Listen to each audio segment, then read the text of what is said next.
Good morning, third graders. Welcome to day 2 of our home journals unit.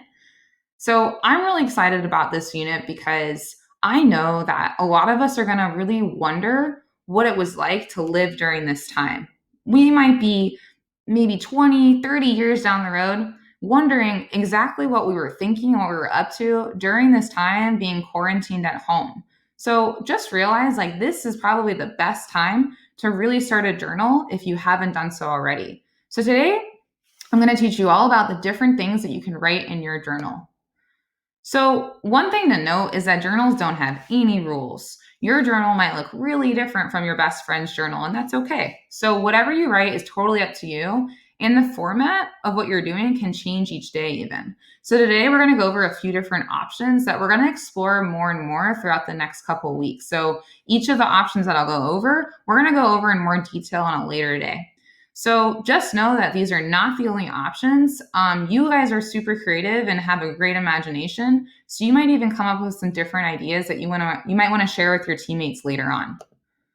So one thing you can definitely do, and what I like to do as well, is I like to kind of write out what I've done throughout the day. So maybe I make a list, or I kind of describe what I've been to throughout the day, who I've been talking to, what kind of games I've been playing, or what I've been learning. So that's something you can easily do. And again, I think it's really fun to look back, maybe years from now, wondering exactly what you were up to on, let's check the date. Oh, April 14th. Wow, that's going to be really cool years from now when you're looking back.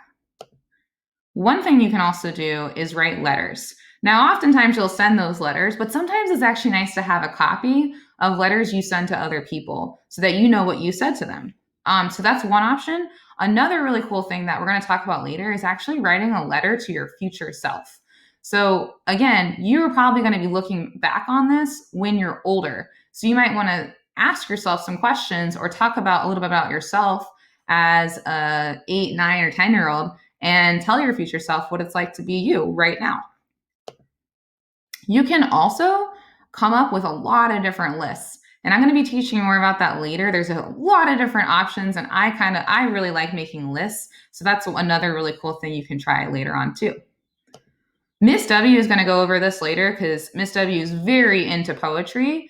But that's also something that I know that a lot of people would enjoy doing. So we're going to go over that more later. But a lot of you have a lot of really awesome rhymes. Like if you're really into writing songs, this is also a good way to capture it. I'm big on feelings, so I would also do this too. And a lot of us are feeling a lot right now. This is kind of a heavy time. There's a lot going on, lots of different emotions happening. So you might just want to capture how you're feeling throughout this time or how others around you are feeling. Ooh, also a really cool thing you can try is writing reviews. So a lot of you are reading really awesome books right now, or you're even seeing some cool movies, or maybe you even downloaded a really cool app that you want to give a 5 stars to, or kind of ooh, I would not recommend that to a friend. So that's something that you can try, and we're going to go over that one later as well.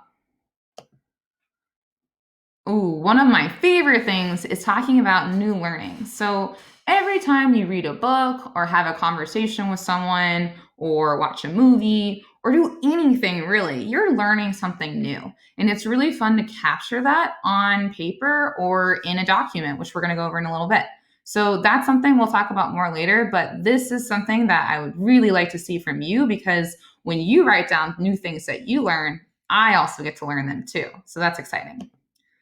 And finally, you could also write a how to, well, you guys have experience in this, writing a how to book, but you can kind of write a how to paragraph on. A lot of you are probably really into maybe helping out in the kitchen more. Maybe you learned a new cool recipe. So you can also write how to do something or how to play a certain game. So a lot of us are trying to learn some more games. So this is a really cool opportunity to share with your teammates on how to do that. So, in summary, there are lots of different things that you can do in your journal. And remember that these are only a few options. So, each day you might choose a different thing that you're going to try to focus on. So, maybe one day it's lists, maybe another day it's a new learning. So, I also just wanted to show you exactly how you're going to capture all your amazing thoughts in your journal. So, the way that Miss W and I will be able to see all of your work is in Google Docs. So just as a refresher, since it's been a while, all you're going to have to do is go into once you're logged in with your email, you go into your waffle, click on it, and then you click on Google Docs.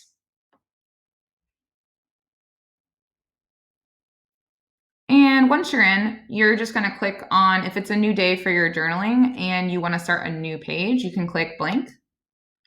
If you're working on the same journal page, you can just continue in one you've already started. So first, we're going to want to title our journal page. And one suggestion I have is that while there's not any rules for your journal, you probably want to put in the date because you're going to want to look back and wonder, what was I up to on April 14th, 2020? So for me, I'm going to put April 14th, 2020, and maybe actually I might put journal before that so I know. And then at the top of my page, for no matter what format I'm using, I'm also going to write in the date. So again, I know. And you might journal and you might go ahead and write some stuff here. And then maybe tomorrow, if you want to continue and have all of your journal entries on one document, which might be preferable, you can actually start a new date here and start your entry here so that by the end of this, you'll have lots to scroll through and you can find all of it in one place. If you choose to do it this way, then you might want to edit your title and just say maybe like my journal so that when you look for it, you'll have all of it in one place.